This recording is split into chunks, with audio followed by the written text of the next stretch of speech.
Good morning, it's Kim Murden, herbalist, storyteller. I'm in my herb garden before the Skullcap bed, and today I'm going to do a little film about the harvesting of the herb and how I turn it into medicine, or the first stage of that. So I'm going to take you on a journey with that.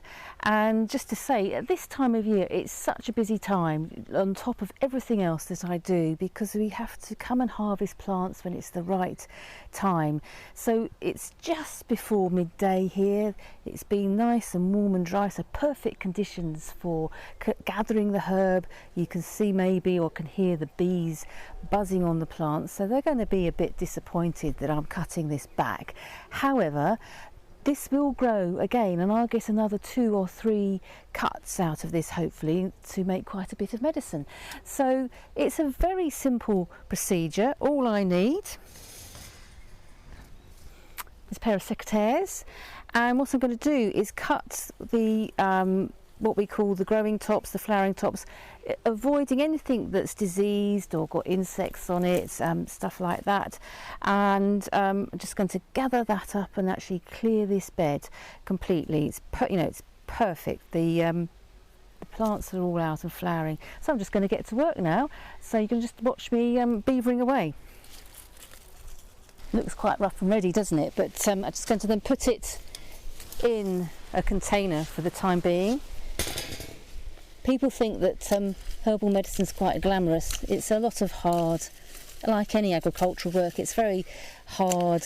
Not hard, I mean, it's labour intensive at times, but it's good, honest work. So you can see we're just gathering these tops here.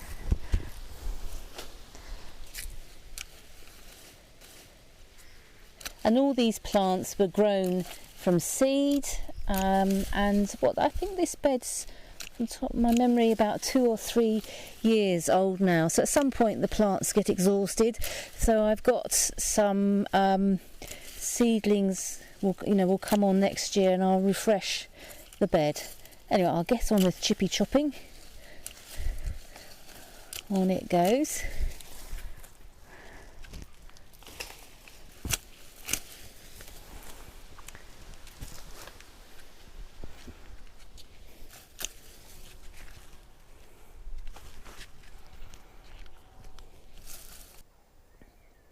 Okay, so I've harvested all the skullcap and I've come and sat down in the shade, and I'm going to now very assiduously cut the skullcap to the right size and put it in these buckets. And that's the first thing, and that takes quite a long while. So whilst I'm doing some of that, I'm going to talk to you about the different effects, different actions of skullcap. And then when that's all cut up, what happens in these buckets is we make up a solution of a mixture of alcohol, there's the alcohol there, and water, and then put that all in there and then leave it to stand for 2 to 3 weeks. So it's a very simple, low technology process, and according to the different herbs in a dispensary, you're going to have different ratios of alcohol to water. And so we need to measure the alcohol, we need to weigh, I'm going to weigh the herbs once they're all done. So the first step is just very methodically snipping up the herbs. It takes a very long while, and it's something that, of course, in the days when we worked collectively, we would have sat around the table and done this. So today it's just me. It's still lockdown, so we might get some noise from the other neighbours in the background, so apologies for that. And I might, if I get very weary of it, I might come and get my daughter to come and help me chop it. But in the meantime, so skullcap, Scutellaria, there are about 90 plants in this family. It's a member of the labiate family, and what I mean by the labiate is these, and I don't know if you can see it, it's got a very square stem. So anything in the labiate family has a square stem, so that's a good indication if you're looking at a plant out and about. If you're not sure what family it belongs to, then you know it belongs to that. In Britain we've got, supposedly, I've never found them in the wild, common skullcap and I think it's lesser skullcap. this skullcap I'm harvesting here is from the Americas. So what we're doing is, that's quite, just so you know, can see what I'm doing, that's quite woody, I would call it, just quite tough. This is the start of the bucket. As we go through, we'll see more of how that builds up and how long it takes. It's it's a very reflective, gentle process, and we all have our different styles of doing things. So I'm cutting them into about 2-3 centimetre pieces, and depending on the herb, this is quite nice. You can just do this with secateurs, that's very easy. Might have to go and change my secateurs, they're a bit blunt. But other plants I put through the food processor, and others you actually can put through a garden shredder. So that's all these different ways of processing our plants. So just gathering that up into handfuls here. Really very beautiful, isn't it? Very beautiful. So anyway, I'm standing up now to give my legs a bit of a stretch, and you'll see that I've got on and filled the bucket a bit more.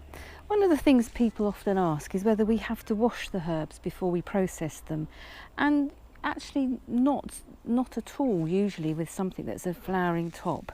And if there's any obvious sign of dirt that comes out, any obvious sign of disease, that can get taken out. But actually, because it's been so dry with this crop, it's very clean. I don't even have any of that brown splashback that you get when it's rained and the earth's splashed back up on to the leaves. I mean, of course, my hands are clean and the bucket's clean, and so that's all good.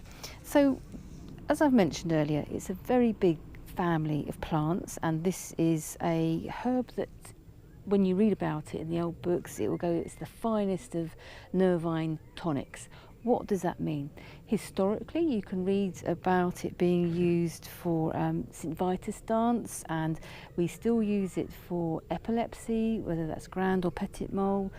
There's in Americas, they talk about it good for rabies, so hydrophobic conditions. I haven't come across that myself, and generally in practice I use it in lots of different mixes. I only have to put about 10 to 15 mils into a mix that gets used, but it will do a huge range of things. So it's called a nervine tonic. It works on the central nervous system as well, so there's a huge capacity in its actions.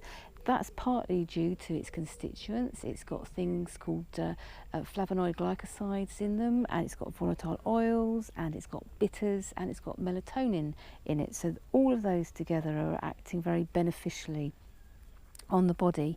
So when we say, a tonic, what do we mean? It's on the nervous system. I mean, we are emotional creatures, and of course we suffer from all sorts of things, don't we? Whether it's the kind of conditions I'm thinking of, if there's any irritability, anger, obsessional thoughts, compulsions, it's great for that. It's also good for nervous tension, and when you can't sleep properly, so it gets put in sleep mixes as well. There's a long history of it being used as well. When you cough a lot and you get a headache, that headache from just that constant coughing, we use it in that way too. So it's a really great herb. Also, it's a neuralgic pain. So say someone's got shingles, it won't be my main herb in dealing with the infection of that, but it will help the nerve pain as well. It just sort of brings an ease into the system. It's got that capacity really to smooth out. So whether there's whichever end of extreme there is going on, a depleted, depressive, melancholic state, through to an overexcitable, compulsive state, it will bring the body back into equilibrium.